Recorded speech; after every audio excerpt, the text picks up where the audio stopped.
Hello everyone. Now we are going to see chapter 2 illustration 14. From the following details, calculate the printing and stationery to be debited to income and expenditure account for the year ending 31st March 2018 and also show how it will be appear in the balance sheet as on 31st March 2018. அதாவது printing and stationery expenses வந்து income and expenditure அக்கௌண்ட்டில் நம்ம debit பண்ணுவோம். ஏன்னா அது வந்து ஒரு expenses இல்லையா, அதனால எக்ஸ்பெண்டிச்சரில் டெபிட் பண்ணுறோம். அதில் இது வந்து எப்படி பேலன்ஸ் ஷீட்டில் காமிப்பாங்க அப்படிங்கிறத கேட்டிருக்காங்க. அப்போ பேலன்ஸ் ஷீட்டுங்கிறப்ப நம்ம என்ன சொன்னேன், இன்கம் அண்ட் எக்ஸ்பெண்டிச்சர் அக்கௌண்ட்டும் பேலன்ஸ் ஷீட்டும் ப்ரிப்பேர் பண்ணணும். நம்ம கீழே இன்ஃபர்மேஷன் என்ன, amount paid for stationery 2017 to 18 1500. Stock of stationery on 1st April 2017 300. Stock of stationery on 31st March 2018 200.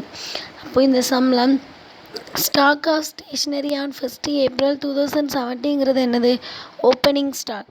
Stock of stationery on 31st March 2018ங்கிறது என்னது, closing stock. Amount paid for stationery டூரிங்கிறது purchase. அப்படின்னா ஸ்டேஷ்னரிக்காக ஒரு amount pay பண்ணியிருக்காங்க அப்படின்னா அதோட meaning purchase. இப்போ நார்மலாக நம்ம இந்த மாதிரி சம்மில் என்ன பண்ணணும், ஓப்பனிங் ஸ்டாக்கோட பர்ச்சேஸ் ஆட் பண்ணி க்ளோசிங் ஸ்டாக்கை லெஸ் பண்ணணும். இன்கேஸ் இதில் எதுவும் சேல்ஸ் கொடுத்துருந்தாங்கன்னா அந்த சேலை வந்து இன்கம் சைடில் க்ரெடிட் பண்ணணும்.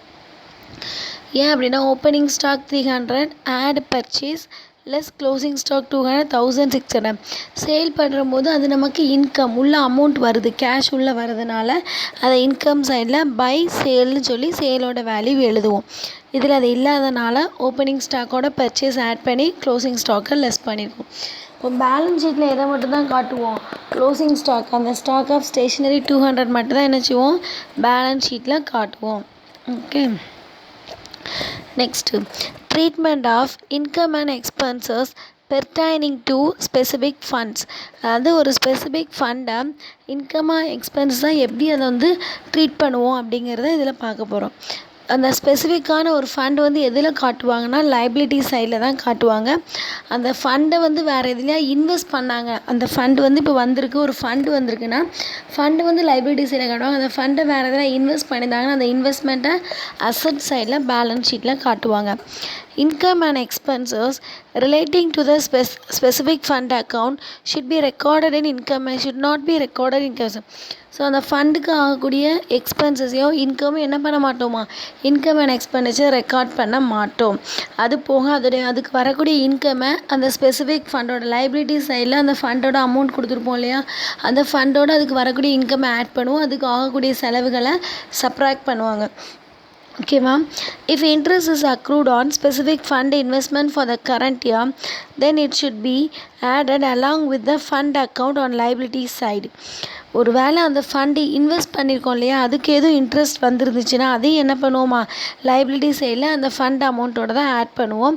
Should also be shown on the asset side of the balance sheet as accrued இன்ட்ரெஸ்ட்டாக, அதான் அசட் சைட்லையும் காட்டுவோம் அப்படின்ட்டுருக்கான். இப்போ இதுக்கு ஒரு sum, illustration 15. How will the following appear in the final accounts of a club for the year 2017 to 18? So கீழே கொடுக்கக்கூடிய ஐட்டம்ஸ் எல்லாம் எப்படி பேலன்ஸ் ஷீட்டில் அதாவது ஃபைனல் அக்கௌண்ட்டில் அப்பியர் ஆகும்னு கேட்டிருக்கான். ஃபைனல் அக்கௌண்ட்ங்கிறப்ப நம்ம என்ன பண்ணணும், இன்கம் அண்ட் எக்ஸ்பெண்டிச்சர் அக்கௌண்ட்டும் ப்ரிப்பேர் பண்ணணும், பேலன்ஸ் ஷீட்டும் வேணும். ஆனால் இதில் என்னென்னா இது ஒரு ஸ்பெசிஃபிக்கான ஃபண்டு வந்து இந்த மாதிரியான ஒரு டொனேஷன் ஃபண்டு, ப்ரைஸ் ஃபண்டு, இந்த மாதிரியான ஃபண்டு என்ன செய்யாதுன்னா இன்கம் அண்ட் எக்ஸ்பெண்டிச்சர் அக்கௌண்ட்டுக்கு வராது. ஸோ டேரெக்டாக பேலன்ஸ் ஷீட்லேயே போட்டுடலாம். அதில் என்ன சொன்னோம், ஃபர்ஸ்ட் ஆஃப் ஆல் அந்த ஃபண்டு வந்து லைபிலிட்டி சைட்லேயும் அந்த ஃபண்டு எதுலையா இன்வெஸ்ட் பண்ணியிருந்தாங்கன்னா அந்த இன்வெஸ்ட்மெண்ட்ஸை அசட் சைட்லேயும் போடணும் அப்படின்னு. அது போக அந்த ஃபண்டுக்கு வரக்கூடிய இன்கம்மை அந்த லைபிலிட்டி சைடில் ஃபண்டோட அமௌண்ட்டோட ஆட் பண்ணுவோம், எக்ஸ்பென்சஸை சப்ராக்ட் பண்ணுவோம். இப்போ இதை வச்சு இந்த சம்மை இப்போ ஒர்க் அவுட் பண்ணலாம். பர்டிகுலர்ஸில் என்ன கொடுத்துருக்காங்கன்னா, prize fund on 1/4/2017 60,000. Prize fund investment on 1/4/2017 60,000. Interest received on prize fund investment 6,000. Prizes distributed 8,000. Donation received for prize fund 12,000. அப்போது ப்ரைஸ் ஃபண்ட் ஆன் 1/4/2017 என்னது அது ஸ்பெசிஃபிக்கான ஃபண்டு. அப்போ அதை என்ன பண்ணிடணும், லைபிலிட்டி சைடில் கொடுத்துடணும். Prize fund 60,000. Next prize fund investment இருக்கா, இன்வெஸ்ட்மெண்ட் என்ன சொன்னோம், அசட் சைடில் கொடுக்கணும். அதுக்கப்புறம் interest received on prize fund investment, அந்த இன்வெஸ்ட்மெண்ட் மூலமாக அதுக்கு இன்ட்ரெஸ்ட் வந்தாலும் அதை என்ன தான் சொன்னோம், அந்த ஃபண்டோட தான் ஆட் பண்ணணும். அப்போ அந்த ப்ரைஸ் லைபிலிட்டி சைடில் ப்ரைஸ் ஃபண்டோட என்ன பண்ணோம், interest received on prize fund investment 6,000 என்ன பண்ணியிருக்கோன்னா ஆட் பண்ணணும்.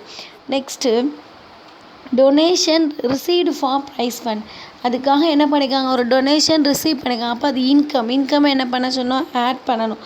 அப்போ டொனேஷன் ஃபார் ப்ரைஸ் 12,000 ஆட் பண்ணியிருக்கோம். ஆட் பண்ணி இதெல்லாம் 78,000. இன்னொரு இன்ஃபர்மேஷன் என்ன இருக்குன்னா, ப்ரைஸஸ் டிஸ்ட்ரிபியூட்டட். அப்போ ப்ரைஸ் கொடுத்துருக்காங்கங்கிறப்ப அது என்னது, எக்ஸ்பென்சஸ். அப்போது இன்கம் எல்லாம் முடிஞ்சதுனால அந்த 6,000 12,000 ஆட் பண்ணி 78,000 வந்திருக்கு. இல்லை எக்ஸ்பென்சஸ் ப்ரைஸ் டிஸ்ட்ரிபியூட்டருங்கிறது எக்ஸ்பென்சஸ்னால அதை என்ன பண்ணுறோம், அந்த 78லேருந்து ப்ரைஸ் டிஸ்ட்ரிபியூட்டர் 8,000 சப்ராக்ட் பண்ணி 70,000 காமிச்சிருக்கோம். ஓகேவா. Next balance sheet. பேலன்ஸ் ஷீட்டுங்கிறது என்னது, பேலன்ஸ் ஷீட்டு தான் ஒரு கம்பெனியோடைய பர்ஃபார்மன்ஸை கரெக்டாக காட்டக்கூடிய ஒரு ஃபினான்ஷியல் பொசிஷன் ஆஃப் தி ஆர்கனைசேஷனை காட்டுறதுக்கான ஒரு ஸ்டேட்மெண்ட் தான் பேலன்ஸ் ஷீட். இந்த நான் ப்ராஃபிட் ஆர்கனைசேஷன்லேயும் பேலன்ஸ் ஷீட் ஒரு ட்ரேடிங் கன்சர்ன் மாதிரியே தான் ப்ரிப்பேர் பண்ணுவாங்க அப்படின்ட்டுருக்கான். சேம் அசட்ஸ் அண்ட் லைபிலிட்டிஸ் எல்லாம் கொடுத்து அந்த இயரோட எண்டில் லாஸ்ட் டேட்டில் அவங்க அசட்ஸ் வேல்யூ லைபிலிட்டிஸ் வேல்யூ என்னங்கிறத எடுத்து தான் பேலன்ஸ் பண்ணுவாங்க அப்படின்ட்டு. அதில் கேபிட்டல் அப்படின்னு சொல்லி நம்ம என்ன சொல்லுவோம், சாதாரண ட்ரேடிங் கன்சர்ன்லாம் கேபிட்டல் ஒன்று மெயின்டைன் பண்ணுவோம். அது மாதிரி இதில் capital fund is also called as general fund or accumulated fund is taken to the liability side. அந்த கேபிட்டல் ஃபண்டை வந்து லைபிலிட்டி சைடில் தான் நம்ம ஒரு ட்ரேடிங் கன்சர்னு என்ன தான் பண்ணுவோம், கேபிட்டலை லைபிலிட்டி சைடில் தான் காமிப்போம். அதே மாதிரி இந்த கேபிட்டல் ஃபண்டை என்ன பண்ணுவோம், லைபிலிட்டி சைடில் காட்டுவோம். அந்த ட்ரேடிங் கன்சர்னில் கேபிட்டலோடு என்ன பண்ணுவோம், நெட் ப்ராஃபிட்னா ஆட் பண்ணுவோம். இன்கேஸ் நெட் லாஸ்னால் லெஸ் பண்ணுவோம்.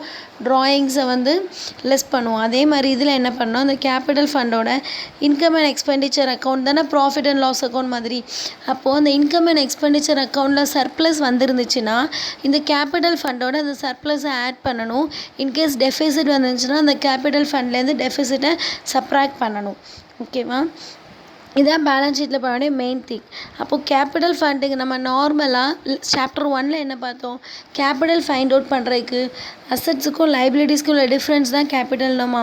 So capital equal to assets minus லைபிலிட்டிஸ்னா அதே தான் இங்கேயும். Opening capital fund equal to assets at the beginning minus liabilities at the beginning. அவங்க ஸ்டார்ட் பண்ணும்போது உங்களோட கேபிட்டல் என்னங்கிறத தெரிஞ்சுக்கிறதுக்கு ஸ்டார்டிங்கில் அவங்களோட அசட்ஸ் என்ன லைபிலிட்டிஸில் என்ன இருந்துச்சோ அதை வச்சு ஃபைண்ட் அவுட் பண்ணலாம். ஸோ இதுக்கு எக்ஸாம்பிளாக illustration 16 பாருங்கள்.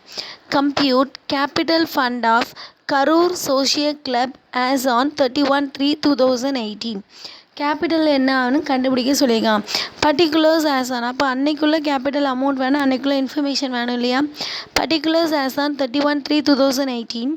Furniture 50,000, building 40,000, subscription outstanding for 2017 to 18. அப்போ இது current year outstanding. ஓகேவா. subscription received in advance for 18 to 19. So 18 to 19ங்கிறது நெக்ஸ்ட் இயர் அப்படி தானே. அப்போ சப்சீக்வெண்ட் இயர்க்குள்ள சப்ஸ்கிரிப்ஷன் என்ன பண்ணிட்டாங்களாம், கரண்ட் இயரில் ரிசீவ் பண்ணியிருக்காங்க. ஓகேவா. இந்த மாதிரி subscription received in advance for next இயரை என்ன பண்ணியிருக்கோம், லைபிலிட்டிஸில் தான் மெயின்டைன் பண்ணுவோம். ஓகேவா. Loan borrowed 10,000, investments 20,000, cash in hand 4,000, cash at bank 6,000. அப்போது கேபிட்டல் ஃபண்டு கண்டுபிடிக்க நம்ம சாப்டர் 1ல் கேபிட்டல் ஃபைண்ட் அவுட் பண்ணுறதுக்கு என்ன பண்ணுவோம், ஸ்டேட்மெண்ட் ஆஃப் அஃபைர்ஸ் ப்ரிப்பேர் பண்ணுவோம். அந்த ஸ்டேட்மெண்ட் ஆஃப் அஃபைர்ஸ்ங்கிறது என்னது, லைக் எ பேலன்ஸ் ஷீட். அதுவும் ஒரு பேலன்ஸ் ஷீட் மாதிரியே மெயின்டைன் பண்ணலாம். அப்போ இதில் கேபிட்டல் ஃபண்டு வேணால் இங்கேயும் நம்ம என்ன தான் பண்ணியாகணும், ஒரு பேலன்ஸ் ஷீட்டை ப்ரிப்பேர் பண்ணால் மட்டும்தான் அந்த கேபிட்டலை ஃபைண்ட் அவுட் பண்ண முடியும். பேலன்ஸ் ஷீட் ப்ரிப்பேர் பண்ண ஃபஸ்ட்டு ஸ்டெப் நம்ம என்ன பண்ணணும்னா, கொடுத்துருக்கக்கூடிய பர்டிகுலர்ஸில் எதெல்லாம் அசட்ஸ் லைபிலிட்டிஸுங்கிறத ஃபஸ்ட்டு ஐடென்டிஃபை பண்ணணும். Furniture assets, building assets, subscription outstanding for 2017 to 18ங்கிறது என்னது, outstanding subscription for current year asset side தான் வரும். Subscription received in advance for 2018 to 19, subscription for next இயருக்குள்ளே தான் இப்போ ரிசீவ் பண்ணியிருக்காங்க. அப்போ அது எங்கே வரும்னா லைபிலிட்டிஸில் வரும். loan borrowed liabilities, investments assets, cash in hand assets, cash at bank assets. So அந்த இன்ஃபர்மேஷனை ஃபுல்லாக இப்போ நம்ம என்ன பண்ணிட்டோம், பேலன்ஸ் ஷீட்டில் அப்படி போஸ்ட் பண்ணிட்டோம். போஸ்ட் பண்ணதுக்கப்புறம் நமக்கு இப்போ asset side building, furniture, investment, subscription, outstanding எல்லாம் போஸ்ட் பண்ணியாச்சு. ரெண்டு சைடில் எங்கே டோட்டல் அதிகமாக வரும் கம்பேர் பண்ண, அதில் அசட் சைடில் தான் 1,30,000 வந்திருக்கு. ஓகேவா, அதே 1,30,000 இப்போ இங்கேயும் கொண்டு வரோம். இங்கே லோன் பாரோடும் சப்ஸ்கிரிப்ஷன் ரிசீவ்ட் இன் அட்வான்ஸ் வந்திருக்கு 15,000. அப்போ இந்த 1,30,000 இருந்து 50,000 டிடக்ட் பண்ணால் பேலன்சிங் ஃபிகர் 1,15,000 வரும். அதுதான் என்னது, கேபிட்டல் ஃபண்டு. ஓகேவா.